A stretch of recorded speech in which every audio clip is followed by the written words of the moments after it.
एक बार एक भिखारी अपने जीवन से परेशान हो चुका था, क्योंकि उसे अपने जीवन को चलाने के लिए भीख मांगना पड़ता था।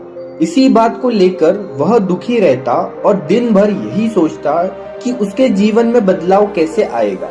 यही सोचकर वह निराश हो जाता।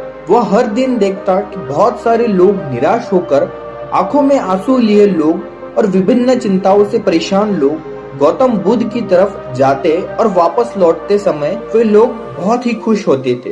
वह भिखारी यह नहीं समझ पा रहा था कि गौतम बुद्ध उनके साथ ऐसा क्या करते थे कि वे बेहद खुश हो जाते थे। वापस लौटते हुए लोगों के हाथों में ना तो ढेर सारा पैसा होता था, ना ही सोना चांदी, तो फिर ऐसा क्या होता था कि लोग बुद्ध के पास से लौटते वक्त इतना खुश होते थे। यह सब सोचकर वह भिखारी ने भी निर्णय लिया कि वह भी महात्मा बुद्ध के पास जाएगा और देखेगा ऐसा वहाँ क्या हो रहा है कि दुखी लोग उनके पास जाकर खुश हो जाते हैं। वह बुद्ध से मिलने के लिए उनके पास चल पड़ा। जहाँ बुद्ध मौजूद थे वहाँ बहुत लंबी कतार लगी हुई थी, तो वह भिखारी भी कतार में लग गया। कतार में लगकर वह अपनी बारी का इंतजार करने लगा। देखते ही देखते उसकी बारी आई और उसने बुद्ध से कहा, महात्मा बुद्ध, मैं बहुत ही गरीब हूँ, मेरे पास कुछ भी नहीं है। मुझे अपना जीवन चलाने के लिए भी दूसरों से भीख मांगनी पड़ती है। अब आप ही बताएं कि मैं अपने जीवन को कैसे बेहतर कर सकूं।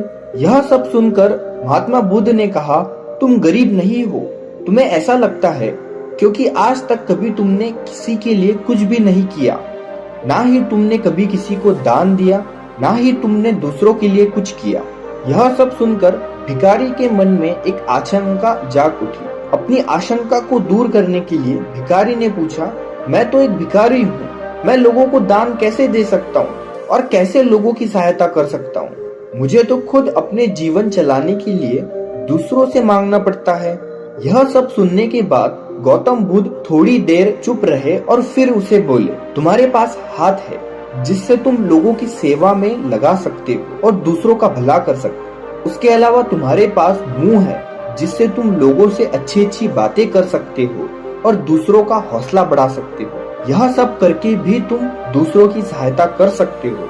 जरूरी नहीं है दान सिर्फ पैसों से ही किया जाए।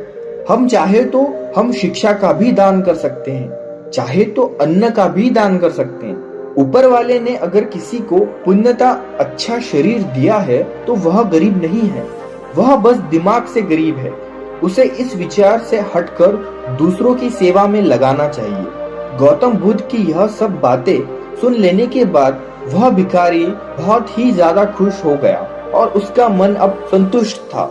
हमें इस कहानी से यह सीखने को मिलता है कि हम सब इस बात की चिंता में समय बर्बाद करते हैं कि हम गरीब हैं, लेकिन यह सत्य नहीं है। सत्य तो यह है कि जब तक हमारा शरीर पूरी तरीके से बेहतर है तो हम उसका उपयोग करके आगे बढ़ सकते हैं और खुद के जीवन को बेहतर बना सकते हैं। अगर कोई व्यक्ति अपने गरीबी पर ध्यान दे और उसे बदलने की कोशिश ना करे तो वो मूर्ख है। इसके अलावा हमें इस कहानी से यह भी सीख मिलती है कि दान सिर्फ धन का ही नहीं, शिक्षा, भोजन, अच्छे विचार आदि का भी किया जाना जरूरी है।